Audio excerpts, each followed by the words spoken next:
Di situ ada kedekatan. Di situ tidak ada yang ditutupi di antara kita. Jadi kalau sahabat itu kapan saja dia bisa diingatkan. Karena kan tasawuf itu kan membawa rahmat dan menerima warisan rahmatan lil alamin itu daripada Rasulullah. Jangankan manusia, alam aja, sufi-sufi itu, para salikin, para murid itu menghormati alam.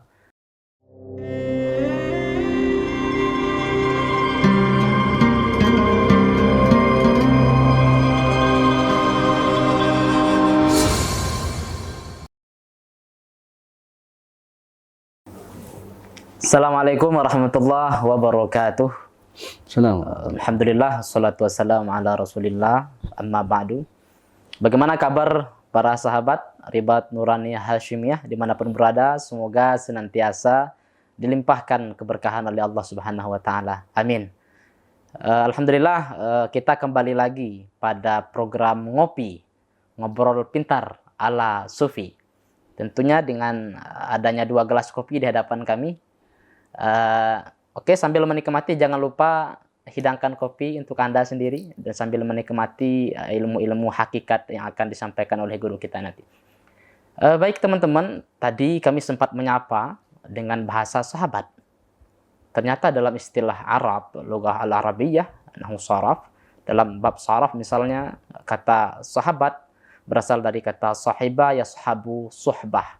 Sahabatan, atau ada juga isim fa'ilnya sahib, dan jamaknya ada ashab. Ternyata istilah ini sering digunakan oleh kebanyakan orang di berbagai aktivitas, berbagai perkumpulan, berbagai pertemanan dengan memakai istilah sahib atau sahabat. Namun persoalannya kemudian adalah apakah di dunia tasawuf juga ada istilah suhbah? Apa sih itu suhbah? Nah ini alhamdulillah kita sedang berada di Ribat Nuraniyah bersama guru kita Buya Dr. Aldomi Putra. Bagaimana kabarnya Uda Buya? Sehat Buya? Alhamdulillah. Kita kembali lagi pada kali kedua ya Buya ya. Sesudah ini ya, sudah Ramadan ini ya. Alhamdulillah. Mungkin itu Buya. Persoalan suhbah ini sebenarnya dalam tradisi sufi ada nggak sih? Lalu kalau ada, bagaimana pemahaman tentang suhbah ini dalam dunia tasawuf? Oke. Baik, assalamualaikum warahmatullahi wabarakatuh. Waalaikumsalam warahmatullahi wabarakatuh. Alhamdulillah, salatu wassalamu ala sayyidi rasulillah. Allahumma salli wa sallim wa barik ala firdausil a'la miftahil jannati sayyidina Muhammad wa ala alihi wa ashabihi wa tabi'il musbitin. Allahumma salli ala al-fatih Sayyidina Muhammad al-Miftah al-Hujub al-Kushuf al-Shuhud wa ala alihi wa sahbihi ajma'in. Baik, mengawali ngopi ya, ngobrol pintar ala sufi. Yang sufi entah siapa ini. Kita hanya ngobrol-ngobrol aja. Kalau kita bicara bab sufi, ngobrol pintar ala sufi, tentu yang ahlinya yang pas membicarakan bab itu. Paling tidak kita mencoba membincangkan apa yang bisa kita bincangkan, apa yang bisa kita dapat. Kendati pun kita belumlah pantas disebut dengan sufi. Tapi sebelum itu mengawal ini semua, mari kita kirimkan suratul Fatihah kepada Sayyidina Nabi, kepada para guru, kepada para aulia, kepada para sahabatnya, dan kepada kaum muslimin muslimat, kepada para masyayikh dan semua orang yang memiliki hubungan spesial dengan Allah dan orang yang membimbing menuju kepada hadratnya, dan juga kepada Syekh Abdul Qadir Isa. Untuk itu mari kita sama-sama membaca suratul Fatihah ila hadratin Nabi Muhammad sallallahu alaihi wasallam wa khalifatihil mahdi fil alamin wa jami'il muslimin muslimat wa awliya ila fil alamin. Al-Fatihah. Bismillahirrahmanirrahim.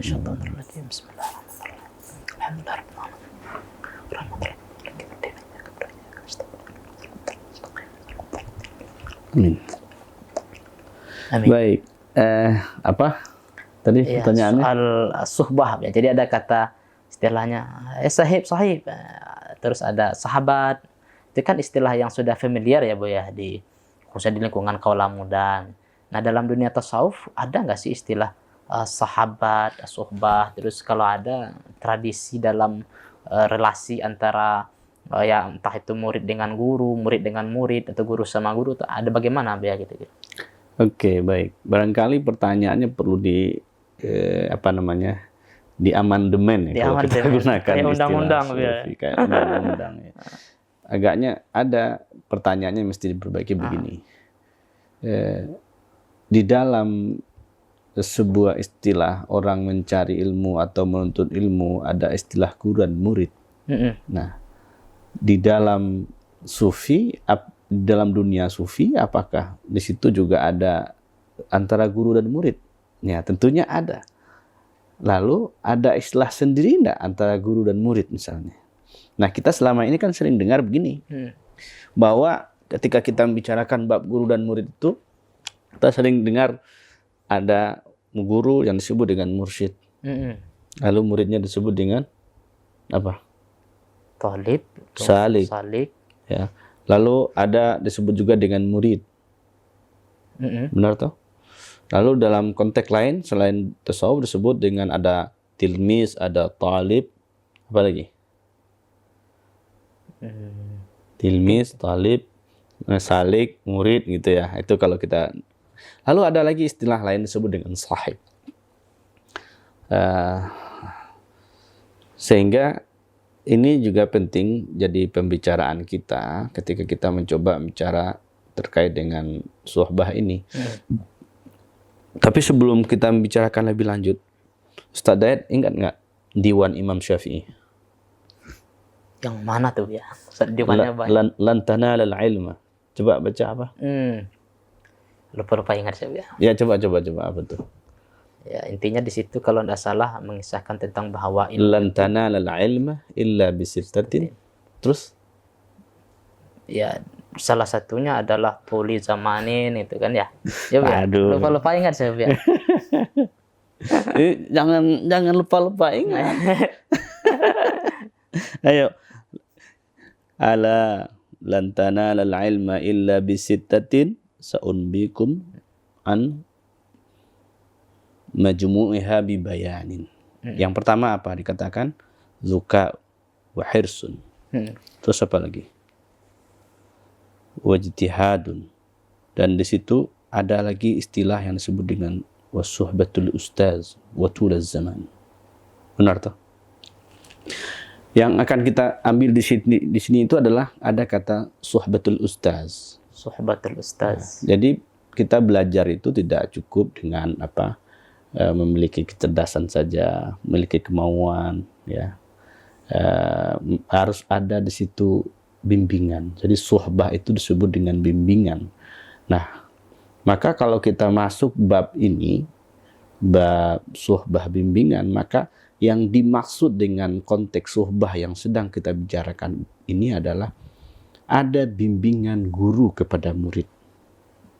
Oke, bimbingan guru kepada murid. Nah, kalau di bab lain, Imam Qushairi misalnya, dia mencoba membagi suhbah itu ke dalam 3 kategori ya. Ada suhbah dari guru ke murid, ada murid ke guru, ada suhbah sesama besar, gitu ya. Kalau kita artikan lain dalam makna lain, suhbah atau sahib, itu kan artinya berteman gitu. Bersahabat. Artinya apa? Dalam konteks tasawuf atau sufi itu, semestinya posisi antara guru dan murid itu ya seperti sahabat. Sahabat. Apakah istilah sahabat ini sama dengan istilah sahabat-sahabat pada umumnya, Bu? Dalam konteks itu ya, Nabi menyebut sahabat-sahabatnya itu poin penting itu, Ustaz Dayat. Ini menarik ini. Kenapa ya? Nabi tidak sebut murid-muridku? Kenapa sahabat-sahabatku gitu? Ashab tapi gitu ya. Nabi menyebut ashabi. Sehingga kalau kita bicara bab sahabat, bab suhbah itu, di situ ada kedekatan. Di situ tidak ada yang ditutupi di antara kita. Jadi kalau sahabat itu kapan saja dia bisa diingatkan. Selama ini kan kita nggak nyangka ya, kenapa? Kok Nabi nyebutnya sahabat? Kalau dikasih pertanyaan sederhana, Nabi punya murid enggak? Punya Nah, sebutan untuk muridnya apa? sahabat. Nah, gitu. Jadi enggak ada enggak Nabi nyebut, wahai murid-muridku. Walaupun beliau sebagai insanun kamil dalam Nah, iya, jadi pengungkapan sahabat di situ.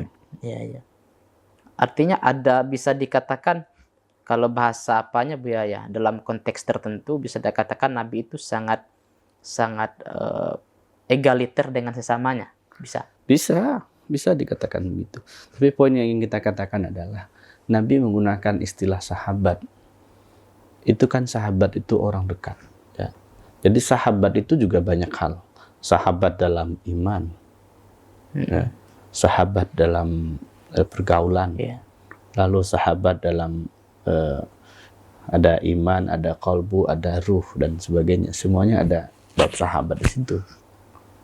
Mengapa Nabi tidak memakai istilah ikhwan ya? Kenapa justru ikhwan itu jatuh kepada hamba umat-umatnya di akhir zaman belakangan? Nah, itulah yang mesti kita pahami, bahwa kelebihan umat akhir zaman, terutama orang yang sudah berada di akhir zaman yang paruh ketiga, itu Nabi menyebut dengan istilah ikhwani, ya, karena sangat berbeda sebetulnya antara sahib dengan ikhwan. Kalau sahib, kalau Ustadz orang hadis tuh, orang ilmu hadis tuh. Jadi kalau kita bicara ilmu hadis, sahabat itu disebut dengan apa? Aduh, saya lupa lagi ya. Man laqiya. Yang bertemu. Orang yang bertemu dengan Nabi, beriman dengannya, itu disebut sahabat kan? Dalam tatanan ilmu hadis ya, begitu. Nah, tapi kalau kita bicara bab kenapa dikatakan ikhwan, orang termasuk ya semoga kita jadi ikhwan lah. Amin. Walaupun dalam tidak pantas sebetulnya kita jadi ikhwan Nabi, tapi harapan kita dimasukkan dalam ikhwannya. Kalau kita perhatikan bab itu, maka ada satu kenapa disebut ikhwan itu, karena tidak bertemu Nabi secara langsung, tidak bertemu Nabi, tapi dia beriman dengan Nabi. Itulah jadi pengertian ikhwan yang dikatakan oleh Nabi itu begitu. Dia tidak pernah bertemu denganku, gitu ya. Tidak pernah bertemu dengan Nabi, dan dia tidak menyaksikan juga wahyu turun. Tapi dia beriman dengan Quran, dia beriman dengan hadis, atau beriman dengan Allah, beriman dengan Nabi Muhammad. Padahal dia tidak pernah melihat.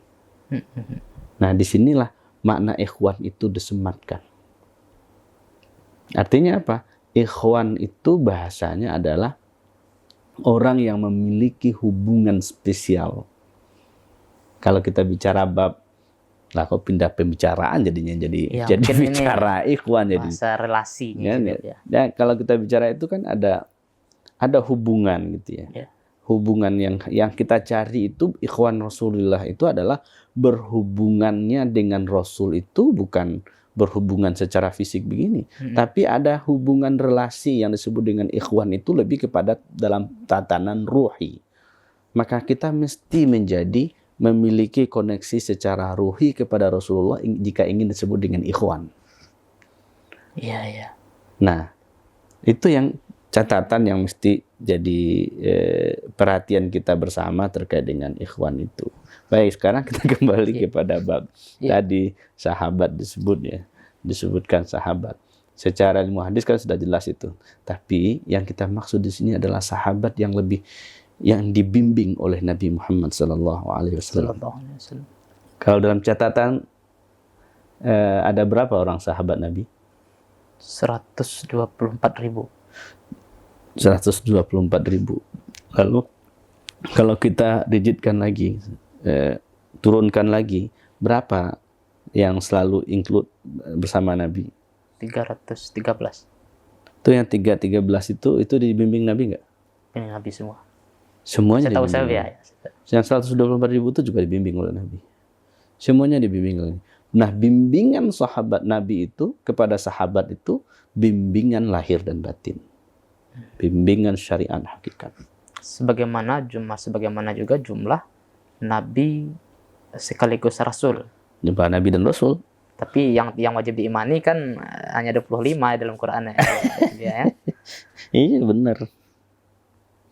Tapi menarik itu ya. Jadi ketika berbicara sahabat ada proses bimbingan di situ ya. Lalu apa seharusnya adab-adab bagi seorang murid dalam tataran dunia sufi ya, terhadap gurunya dalam konteks kalau dia ingin menjadi sahabat daripada gurunya dalam konteks suhbah ini ya. Apa seharusnya adab-adab yang dilakukan oleh murid dan apa saja yang nggak boleh dilanggar gitu terhadap gurunya. Oke, sebelum masuk pada itu ya, apa istilah itu? Al-mar'u Ma'aman ahabba. Bukan itu. Ala dini khalili. Jangan lupa apa? Al-mar'u ala dini khalilihi. Al-mar'u ala dini khalilihi. Seseorang itu tergantung pada agama saudaranya, kasihnya. Ya, bisalah disebutkan dalam bab itu. Artinya, agama seseorang itu tergantung siapa temannya. Itu ya? Jadi bimbingan itu juga masuk di bab itu. Dalam tatanan suhbah yang tadi kita sebut itu, begitu dia. Lalu adab-adabnya bagaimana sebenarnya, ya? Harusnya. Kan dalam adab sederhananya itu, mungkin nanti akan kita bicarakan dalam konteks lainnya. Sederhananya, dia ikuti bab sederhananya itu patuh. Kalau masuk dalam bab ini, babnya adalah sami'na wa ata'na. Patuh ini maksudnya dalam tanda kutip totalitas dalam segala aspek. Totalitas dalam segala aspek. Apa tidak disalahpahami nanti ya? Oh, orang tasawuf itu kok kayak taklid buta gitu ya? Kok harus patuh segala aspek? Kita kan bukan ini yang mesti dipahami Ustaz Dayat. Jadi dalam bab berguru dan murid kan tadi disebut ada adab guru dan murid ya. Tapi nanti itu pembahasan tersendiri ada karena banyak sekali adabnya. Karena poin kita di sini masuknya di bab yang berbeda. Tadi Ustaz Dayat nyebut lah orang sufi itu pengikutnya kok taklid buta gitu. Ya. Itu kan banyak sekarang tudingan-tudingan begitu ya. Di mana hak kemerdekaan kita sebagai manusia? Gitu. Ini yang harus dipahami itu. Orang kadang kala salah kaprah di bab ini. Gini, jika berhubungan dengan taklim, maka di situ ada diskusi. Oke. Ada keilmuan. Itu satu catatan. Tapi jika berhubungan dengan amaliyah ibadah, itu babnya apa? Ini yang kita sebut babnya sami'na wa ata'na itu. Ada yang harus dipilah, ada yang posisinya sami'na wa ra'ayna, dan ada posisinya sami'na wa ata'na. Jadi sami'na wa ra'ayna konteksnya keilmuan. Konteksnya keilmuan. Sami'na wa ata'na konteksnya ibadah. Amaliyah. Kan itu yang kita, misalnya di ribat ya. Ribat kita kapan boleh diskusi? Di ribat. Ketika ada ta'lim kan? Iya. Tapi ketika sudah masuk bab riyadhah, bab suluk misalnya, adakah perdebatan di situ? Enggak ada. Iya. Jadi itu yang perlu kita pahami bersama ya kalau mau masuk bab itu. Lalu berikutnya, karena di situ kita sudah mengaitkan diri kita kepada guru, apalagi guru ini adalah guru rohani, untuk dipahami, guru itu bertanggung jawab loh lahir batin terhadap si murid itu. Makanya tadi dalam bab ini kita sebut bersuhbah itu. Karena dia membimbing. Dan bimbingannya itu, kalau kata orang Minang, membimbing sampai-sampai. Mantap sampai tibu. Sampai istilahnya memutih kaji itu ya. Nggak ada kaji putus itu. Dalam istilah bab ini nggak ada putusnya. Artinya dari dunia sampai ke akhirat tetap ada. Oh iya, itu poinnya. Bimbing, mengasih bimbingan itu bimbingnya harus sampai membimbing. Itu poinnya di situ. Makanya dalam istilah orang lama itu kalau mau ambil kaji itu kan diistilahkan dengan apa? Baiat kan. Kalau kita nyebutnya sekarang dengan talqin. Nah, karena kenapa kita sebut dengan talqin? Karena bagi kita bai'an itu nanti cukup dengan imam akhir zaman. Karena konsekuensi dari bai'an itu apa? Ya, lahir dan batin. Lahir batin. Kepada siapa berbaiat, itu tanggungnya yang membaiat itu, dia nanggung sampai kelak nanti. Jadi tidak sembarangan sebetulnya baiat itu. Nah, terkait dengan sohbah tadi, ya. Jadi kalau seandainya nih murid tidak melaksanakan instruksi atau petuah guru dalam konteks ini ya, konteks ibadah ya, amaliyah ibadah.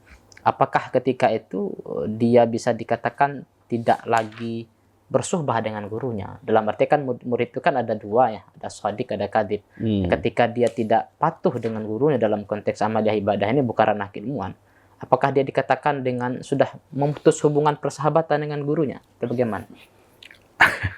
Oke.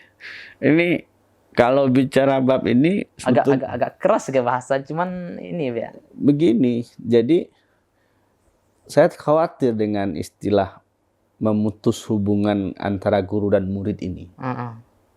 Karena kan ini isu yang sempat viral juga sebelumnya. Si A telah meninggalkan gurunya, si B telah memutus hubungan dengan gurunya. Seolah-olah kayak eksklusif sekali gitu ya. Tidak begitu. Jadi memahaminya jangan sempit ya. Sebelumnya saya kasih ilustrasi dulu. Ustaz Dayat pernah SD. Pernah. Lalu setelah SD pindah kemana? Naik SMP. Naik tingkat SMP. Tahu pesantren. Pertanyaannya, Ustaz Dayat ninggalin guru yang SD nggak? Enggak lah ya. Saya tetap menghormati guru-guru yang lama. Iyalah jelas. Ustaz Dayat ninggalin gurunya. Secara zahir mungkin ya, secara fisik saya nggak mungkin juga 24 jam dengan guru waktu itu. Ini yang kita maksud itu. Kalau dimaksud ninggalin guru itu seperti yang Ustaz Dayat tadi itu dari SD pindah ke SMP ke tingkat seterusnya lalu kuliah. Ya. Lalu itu jika itu dianggap dengan meninggalkan guru, maka itu adalah pemahaman yang keliru. Oh, berarti ini babnya bukan bab fisik, tapi bab rohani. Nah, itu yang harus dipahami. Jadi tidak begitu. Jika tidak berada bersama guru, itu sudah meninggalkan guru. Enggak, itu salah kaprah itu. Maka orang-orang yang berpikir begitu mesti diluruskan pemikirannya.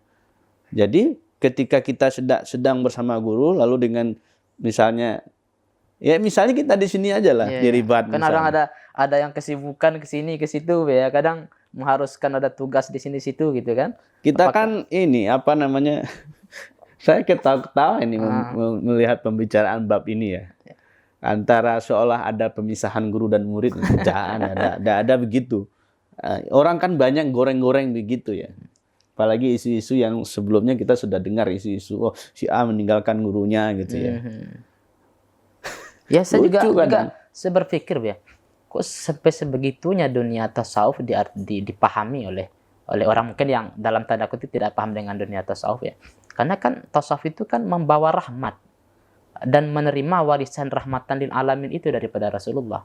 Jangankan manusia, alam aja, sufi-sufi itu, para salikin, para murid itu menghormati alam. Nah, bagaimana dengan ini kok bisa dengan mudahnya meninggalkan lalu dengan artian memutuskan? Saya juga nggak masuk akal di situ ya. Nah ya, karena lontaran-lontaran ini yang perlu kita kasih penjelasan, pencerdasan. Nggak semudah itu kalamnya. Masa kita mau diadu domba juga sama orang? Enggak lah. Tidak begitu, babnya tidak begitu. Apalagi kalau kita masuk bab itu baru bab thariqah. Apalagi kalau kita masuk bab rohani, enggak begitu. Nah, salah satu poin yang harus kita perhatikan itu, di situ kan ada koneksi antara guru dan murid. Koneksi antara guru dengan murid itu bagaimana? Nah, bahagian makna suhbah yang tadi kita sebut itu juga termasuk dalam bab itu. Ada koneksi antara guru dan murid secara rohani. Bagaimana koneksi guru dan murid secara rohani? Bimbingan guru dan murid secara rohani. Gimana tuh, ayo? Nah, itu Buya yang menjawab.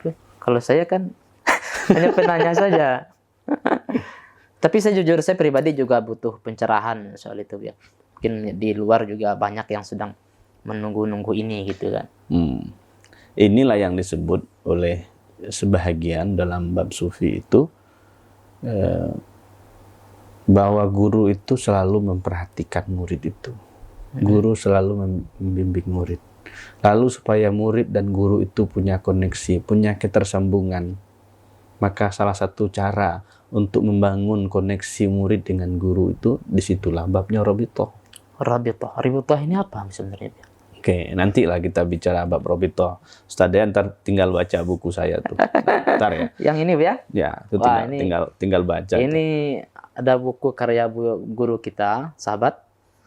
Tafsir Al-Quran Minangkabau. Epistemologi, lokalitas, dan dialektika. Studi tafsir Minangkabau abad ke-20.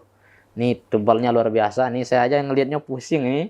Gimana? Itu di dalamnya itu ada pembahasan tentang Robitoh. Tapi nanti kita bicara bab itu.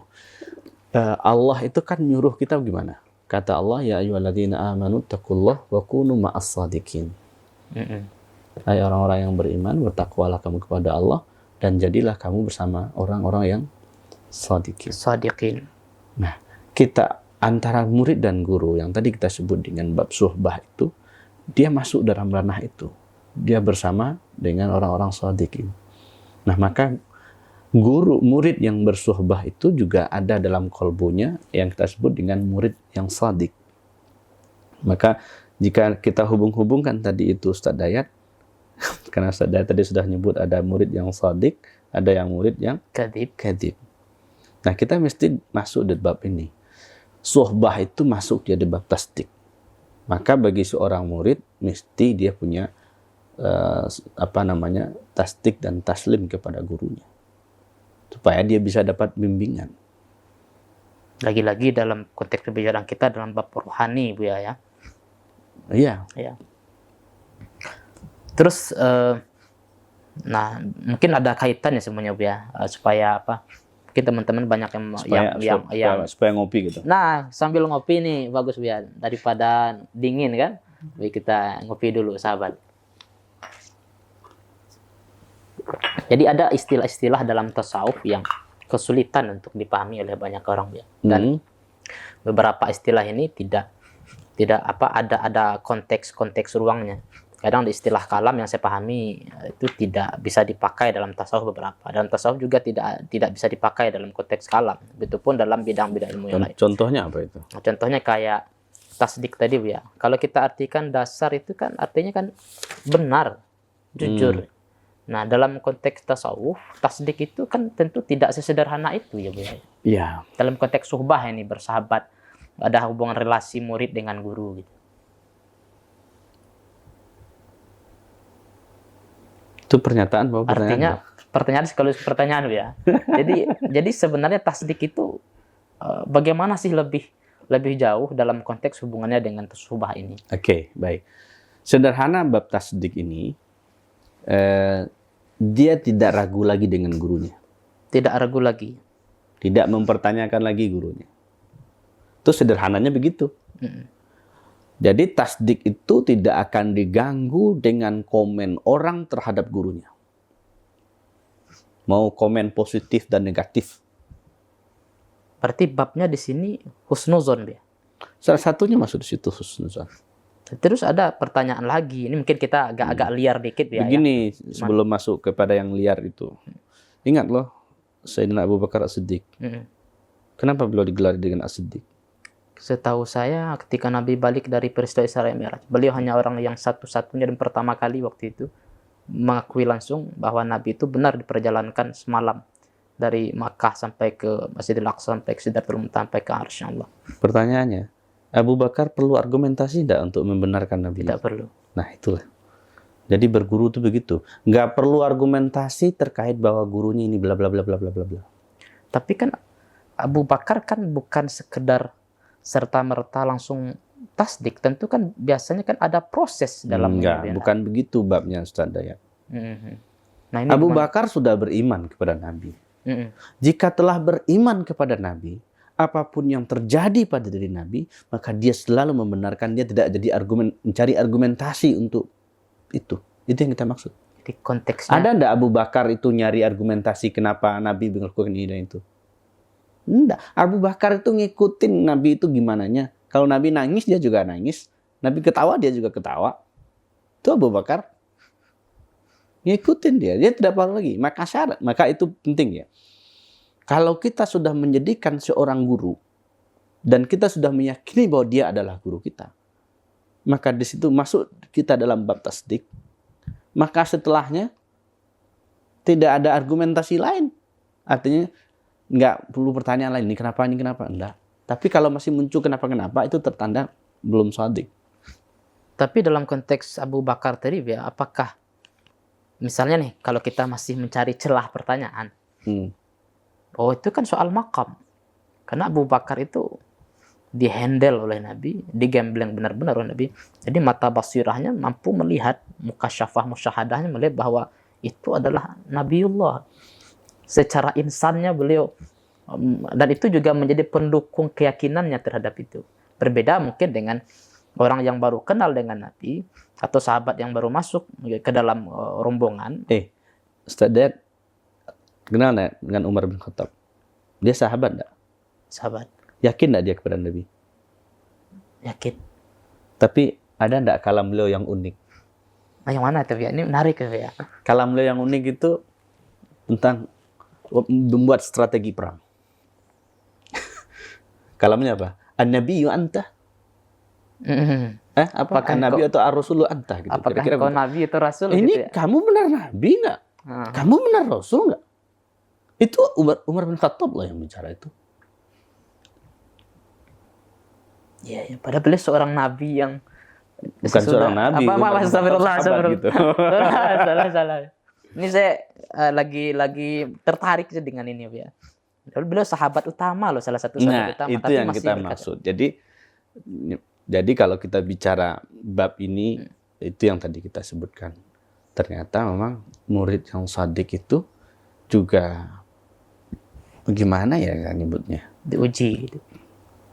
Satu ya diuji. Yang kedua ya dia tidak nyari lagi argumentasi lain lagi.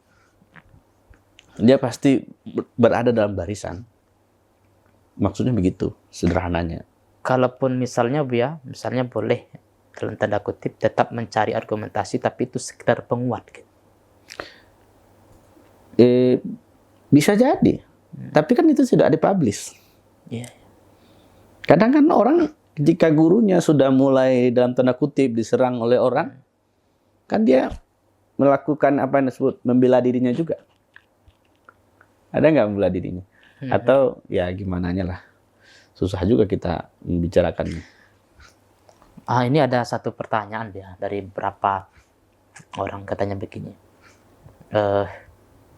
Kita kan tidak boleh terjebak dengan sosok. Yang sandaran kita kan adalah Allah dan Rasulnya.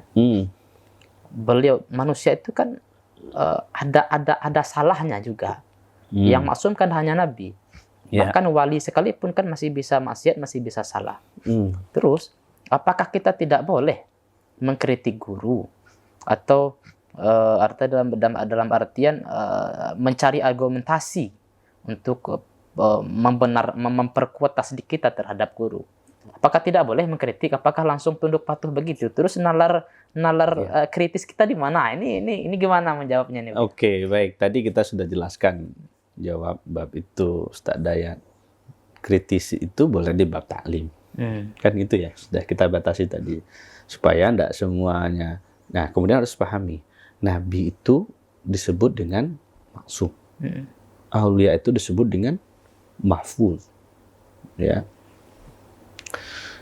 Nah, kemudian yang harus kita pahami tadi itu bukan berarti murid itu jadi budak, nggak begitu, Ustaz Dayat. Jadi kalau kita ambil tadi babnya murid kok ngikut aja apa yang dikatakan seolah taklid buta, nggak begitu. Sahabat pun, apakah sahabat jadi budak? Cek dalam riwayatnya, dalam sirahnya. Sahabat itu jadi budak nggak? Enggak. Ya enggak. Malah Nabi sangat terbuka dengan Maka murid itu juga bukan budak. Itu harus dipahami itu. Murid itu nggak budak. Saya tanya lagi Ustaz Dayat. Nabi ada nggak memanfaatkan sahabat? Nggak ada. Nabi nggak pernah Maka mengeksploitasi. guru juga tidak ada memanfaatkan murid. Cuman mungkin persepsi dari seorang murid saja yang demikian. Nah itu harus dipahami. Maka kita tidak boleh memanfaatkan murid. Ya, Ini autokritik ini kepada siapapun yang jadi guru, yang jadi muallim. Nggak ada ceritanya manfaatin murid. ya ini penting. Kita ya nauzubillah lah di bab itu. Itu yang kita sebut dengan bahagian dari suhbah tadi itu juga. Boleh nggak saya ini Bu ya, memahami bahwa yang dimaksud suhbah ini adalah mahabbah. Nah, Jadi diperbudak itu berbeda dengan konteks mahabbah mencintai. Itu dah ya. boleh. Itu kan kenapa orang bisa suhbah? Dia cinta. Karena ada bab cinta di situ. Kenapa orang mau membangun relasi guru dan murid? Karena juga bab cinta di situ.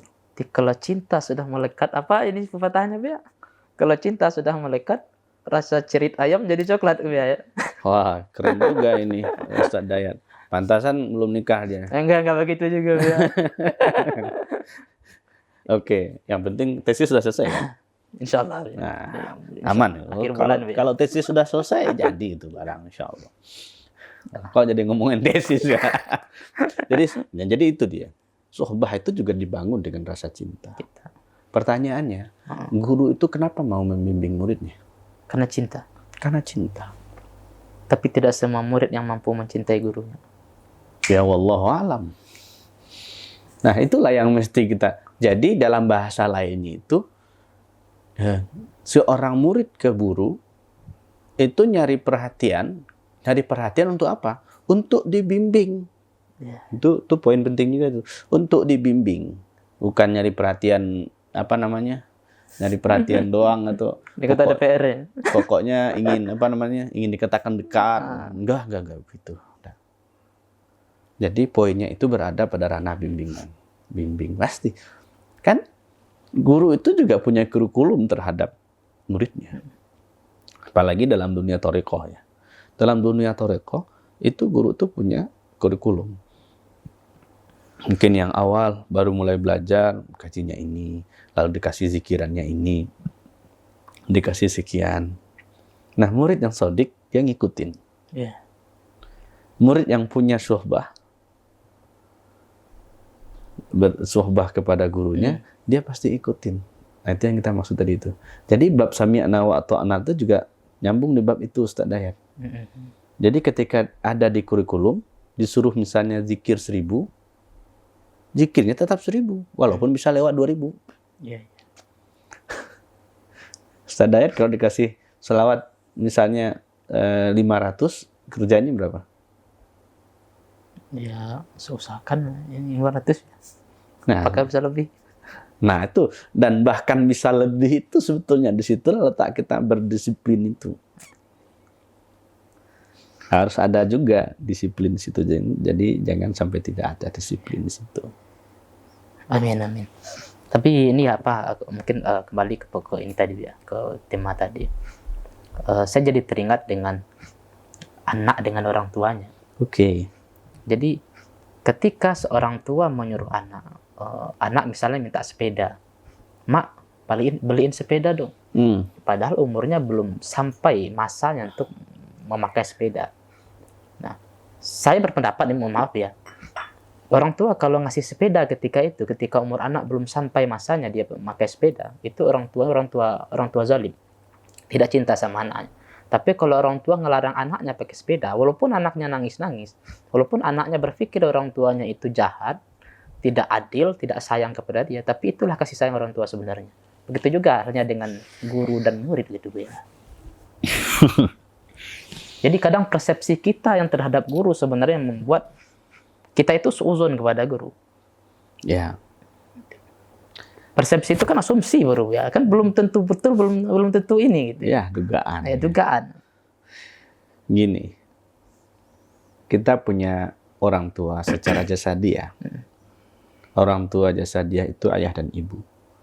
Lalu lebih lanjut ketika kita ada guru, apalagi guru masuk di bab thariqah, bab hakikat, bab ma'rifat, maka itu disebut dengan ayah rohani. Ayah rohani. Kan ada istilah gitu. Guru itu adalah ayah rohani. Tidak ada ayah jasad, ada ayah rohani. Ada ayah rohani ya. Walaupun secara hakikatnya enggak begitu.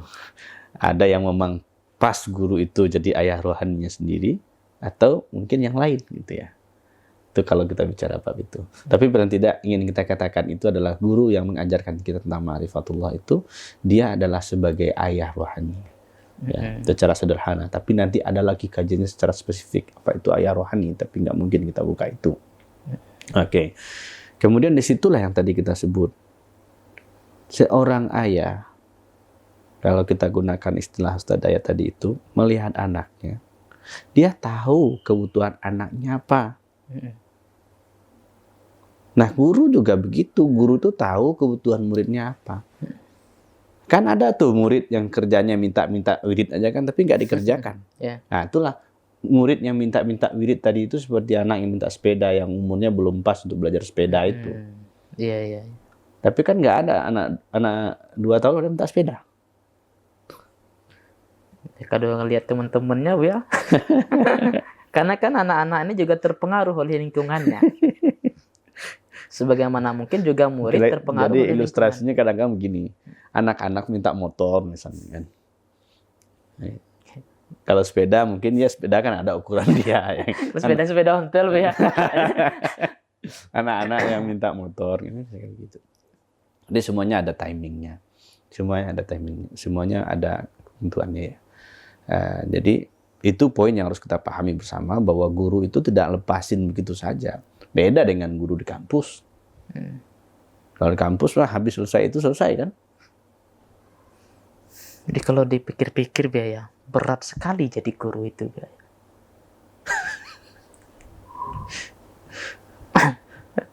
Tanggung jawabnya. Jadi guru mah biasa. Karena hitungannya dunia akhirat. Ya. Tanggung jawabnya, apalagi guru hakikat, guru ma'rifat. Jadi urusannya itu bukan urusannya di dunia saja. Kan dalam konteks sederhana, jika dia punya murid, pertanyaannya, ini mohon maaf ini, guru itu bisa nggak jamin muridnya? Itu satu pertanyaan itu. Jika dia tidak bisa menjamin muridnya, maka nanti dibawa kepada gurunya. Gurunya yang jamin dia. Jika gurunya tidak bisa jamin dia, naik lagi ke guru di atasnya. Sampailah kepada yang penjamin sejati Sayyidina Muhammad sallallahu alaihi wasallam. Itu gunanya guru yang punya sanad tuh secara ruhi itu.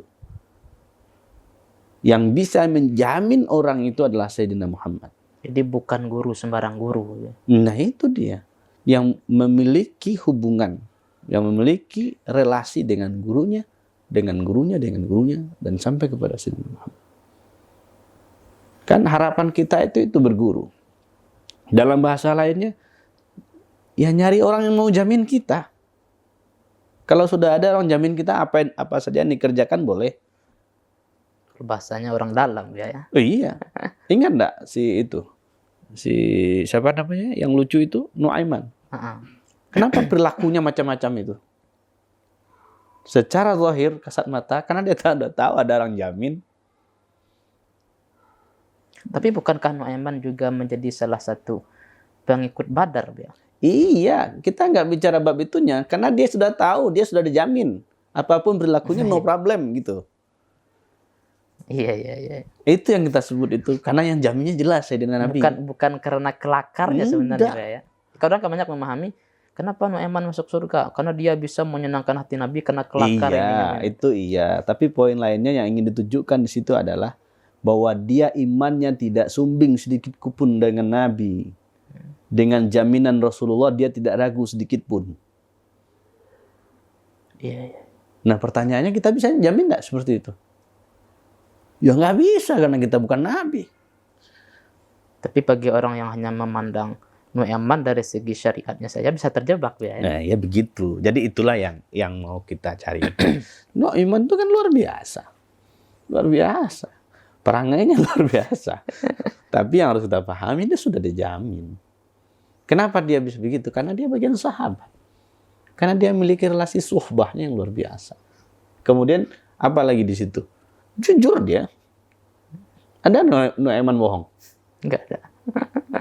Dia selalu jujur loh ke Nabi. Dia jujur. Bahkan ketika menjual Suhaibib, dia ngaku ke Abu Bakar kan. Mana Suhaibib, wahai Nuaiman? Sudah saya jual. Dia kan jujur kan. Kan jujurnya begitulah. Bahkan yang cerita yang mana itu yang di pas dikuburkan itu ya. Malaikat datang bertanya itu ya. Oh iya. Ceritanya ya. Iya begitulah ceritanya. Karena saya bukanlah orang ahli sejarah ya. Yang ceritaan itu pasnya orang yang ngerti bab sejarah. Tapi trailer ceritanya ketika dia dikuburkan pun dia masih menghibur Sayyidina Muhammad. Kan yang ditunggu-tunggu Nabi ketika itu apa?